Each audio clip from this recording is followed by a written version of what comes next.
Oh, it's alive! It's alive! It's alive! It's alive! These videos are not for children. If you are a children, then piss off.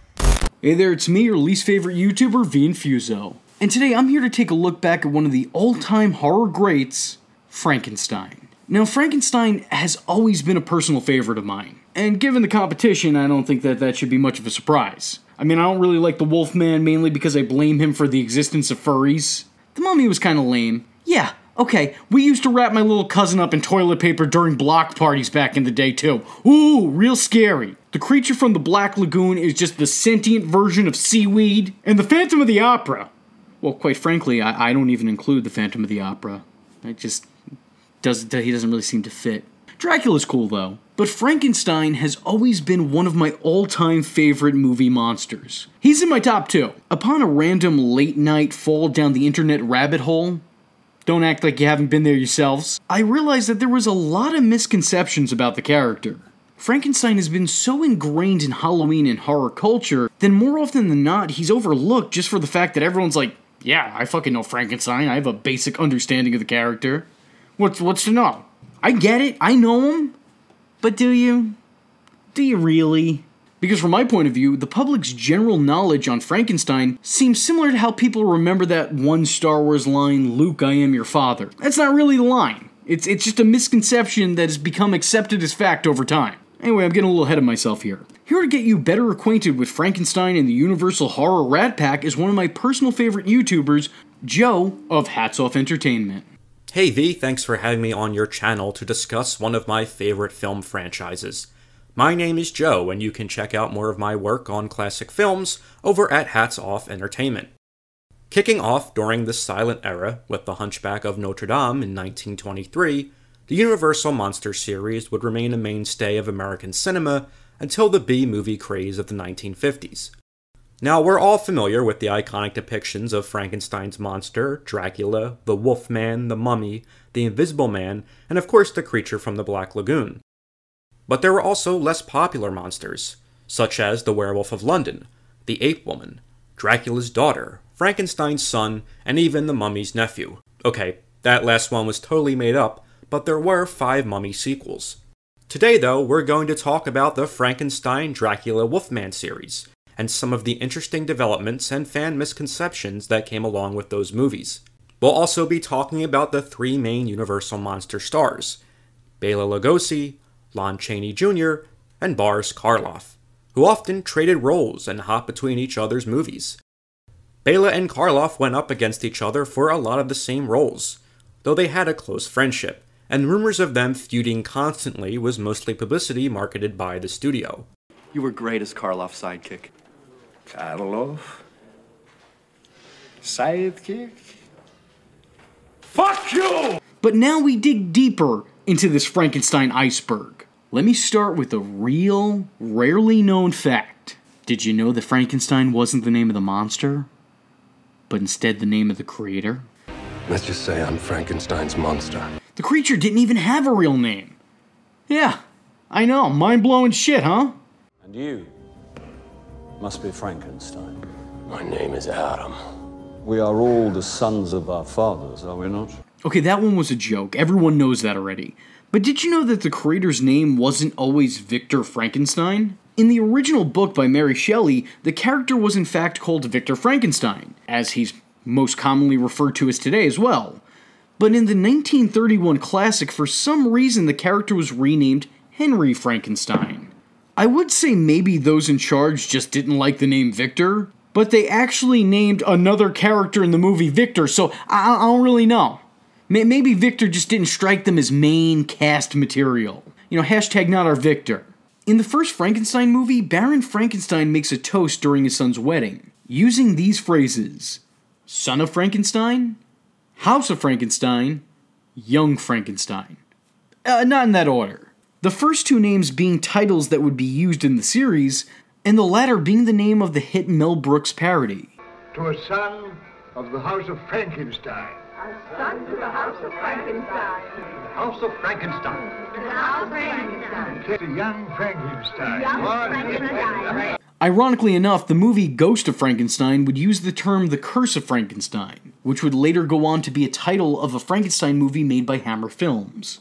There's a curse upon this village. The curse of Frankenstein. It's the curse. The curse of Frankenstein. Universal first sequelized one of their monster films in 1935 with The Bride of Frankenstein, which garnered even more accolades than its predecessor. This was followed by Dracula's Daughter the following year. This movie was based on a chapter removed from Bram Stoker's original novel. As he was killed in the end of the first movie, Bela Lugosi did not return to play the titular vampire. Instead, as the title suggests, Gloria Holden starred as the daughter of Dracula. As you can see, the Universal monsters were becoming a family affair, as Frankenstein's son would next get the spotlight. In April of 1938, a near-bankrupt theater in Los Angeles booked Frankenstein and Dracula as a double feature. This desperate ploy ended up being a huge success, and Universal decided to make a big-budget Frankenstein sequel next. Surprisingly, this film would be the one that led to a popular misconception in Frankenstein film lore. You must be Igor. When you typically hear that name, you probably think of Victor Frankenstein's hunchbacked lab assistant, right? Of course you do. Why wouldn't you? The character's only appeared in almost every Frankenstein parody or reboot that has ever been made. But in the original Frankenstein flick, Victor's assistant was named Fritz. Now, Fritz checks all of the Igor boxes. As a matter of fact, he's pretty much Igor in everything but name. Dim-witted, loyal lab assistant, following all of his master's commands? Check. A buffoonish accomplice in all that Victor Frankenstein does? Check. A hunchback? Check and mate. What's interesting is that this character was actually a creation original to the play that was running at the time, meaning he didn't get his start in the initial novel. He started off as an addition to the play that transferred over into the movie. Now, the character played by Bela Lugosi, Igor, spelled Y-G-O-R, wasn't exactly a hunchback, but instead was a man with a broken neck and an injured back, and was one of the very few people to ever show the monster kindness. However, these characters seem to mash together, ironically during the song The Monster Mash, which was made years later in 1960.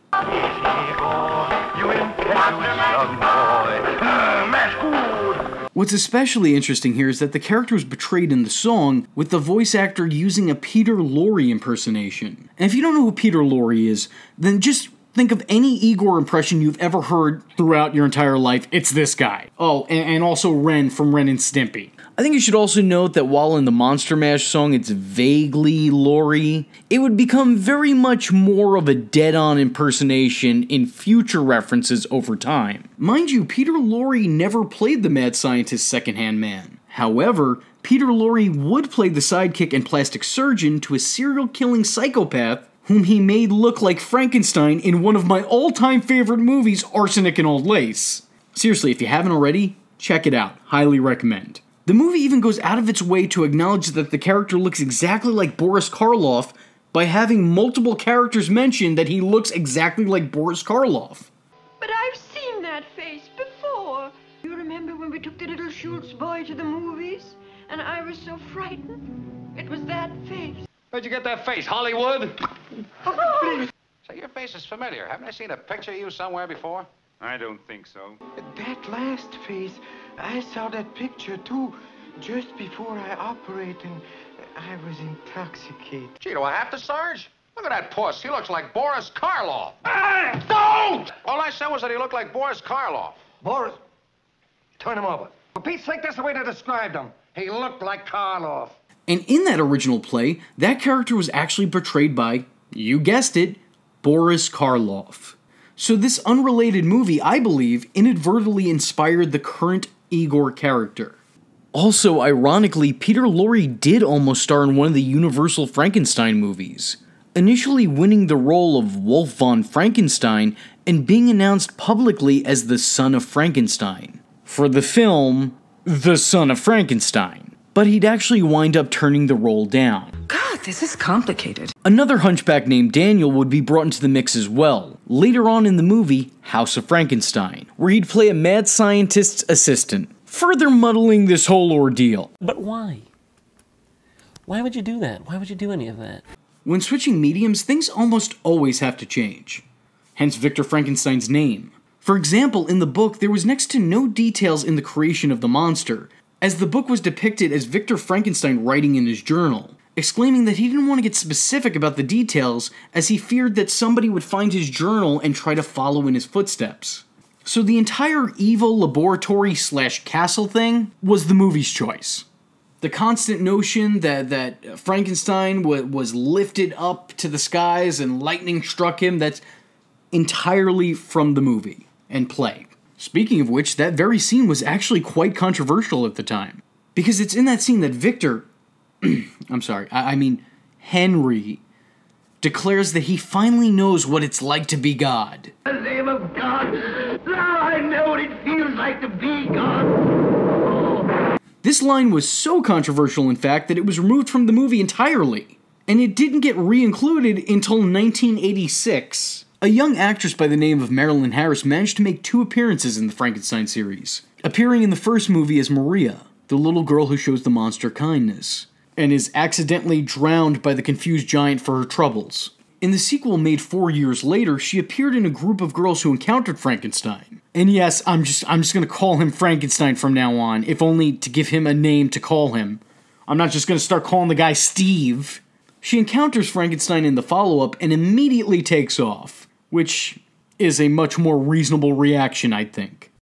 Universal introduced the Wolfman in 1941 next, which also featured Bela Lugosi yet again, this time as a gypsy. Bela would also return as Igor in The Ghost of Frankenstein in 1942, where he was joined by Lon Chaney Jr., as not the Wolfman, but Frankenstein's monster.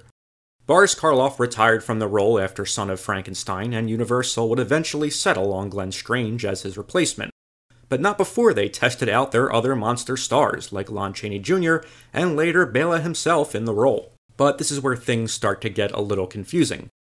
Once again, seeing the success that a double feature of their films generated, Universal decided it was time for their monsters to meet, letting audiences know exactly what they were in for by titling the movie Frankenstein Meets the Wolfman, which is odd because their actual meeting would only amount to about 2 minutes of screen time. As Lon Chaney would be appearing as the Wolfman, he relinquished his monster role to Bela Lugosi, whose version of the monster actually had dialogue throughout the film as he did in Ghost. But when a test audience found the monster speaking with a Hungarian accent funny, Lugosi's dialogue was cut from the movie. I am not Dr. Catling. I am Igor. I, Igor, will live forever. Homer, turn on the gas. Fill the house with it.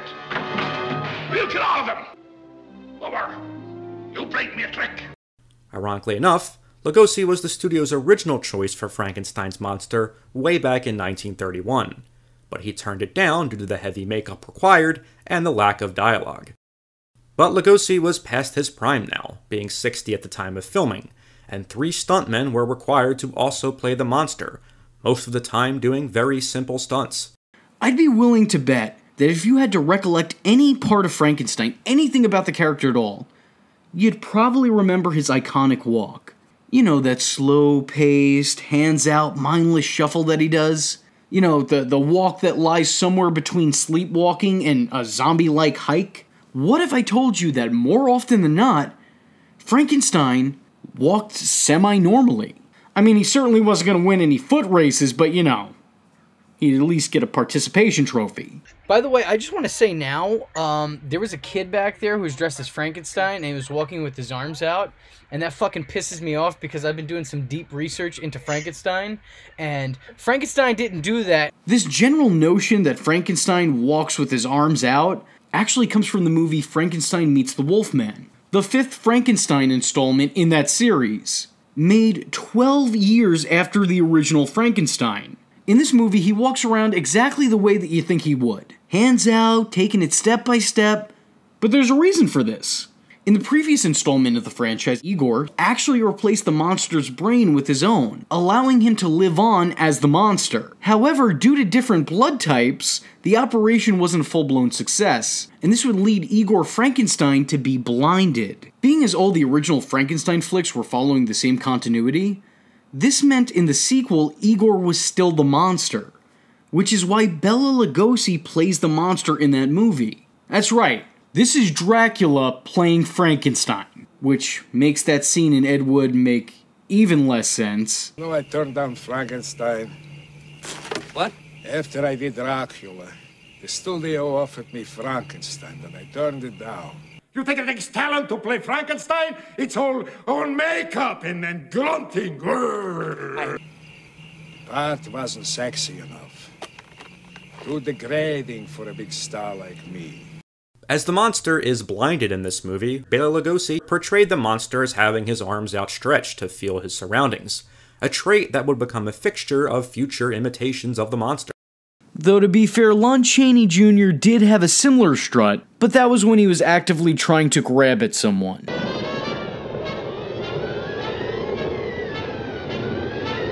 And speaking of the movie Frankenstein Meets the Wolfman, a whole lot of it was left on the cutting room floor, including the narrative that I just spoke of the monster being blind. So meaning he was just walking like that now, I don't know, I guess to walk like that now. And in acknowledging all that was cut from the movie, the plots that didn't make it, the scenes that were all out deleted, Universal, I think you know what you gotta do. Release the Neil cut, you cowards! I mentioned how much of a botched mess the Frankenstein Meets the Wolfman movie was, right? While it's definitely the most affected movie by studio interference, it's not the only one in the lineup to experience it. Initially, the first Frankenstein was planned to end with the death of Henry Frankenstein and his monster.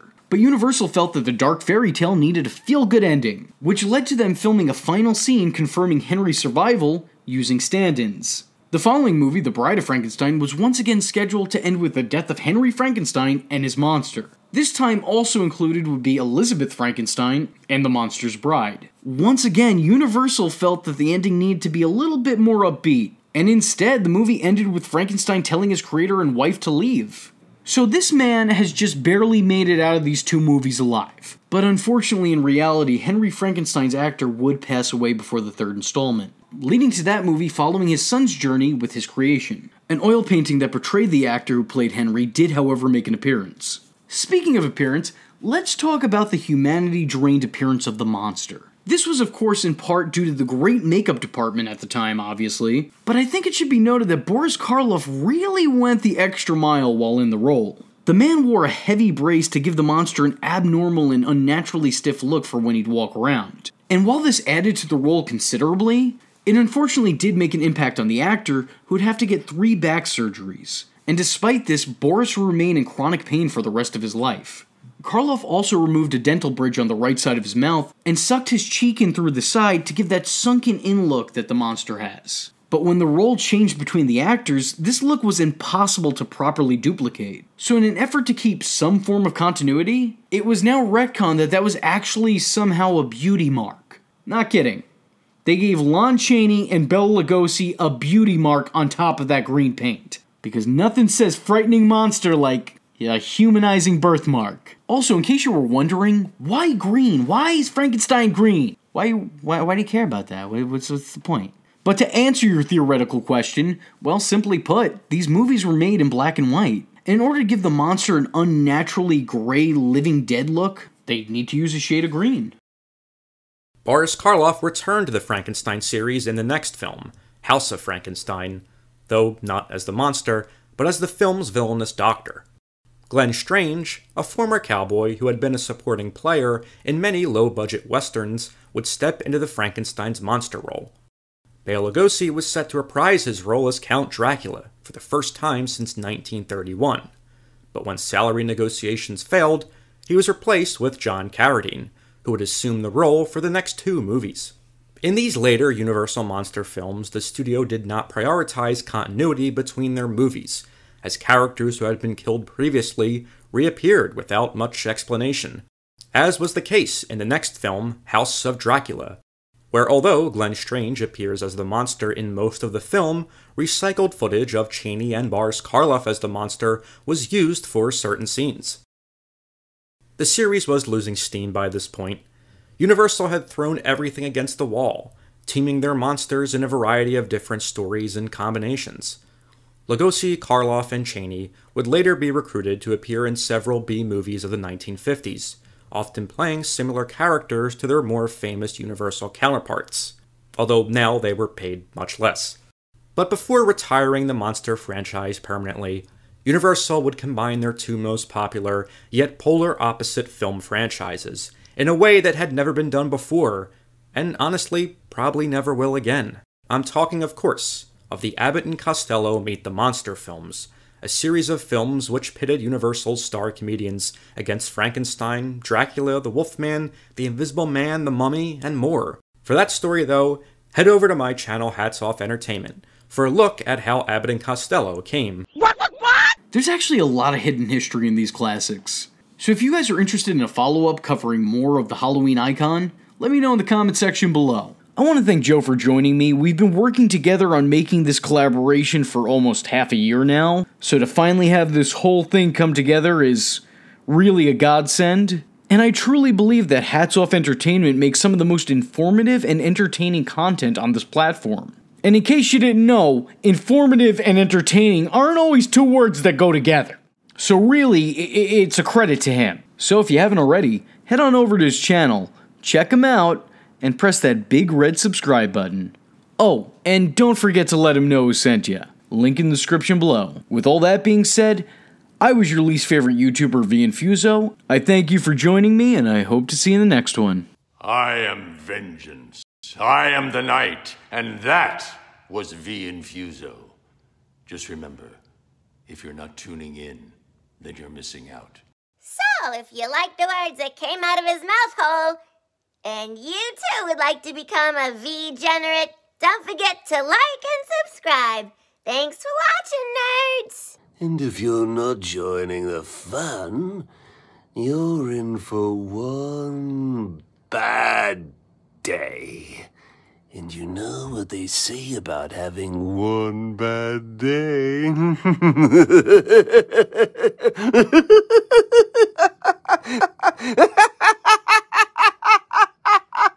Catch him next time. Same bat time. Same bat channel.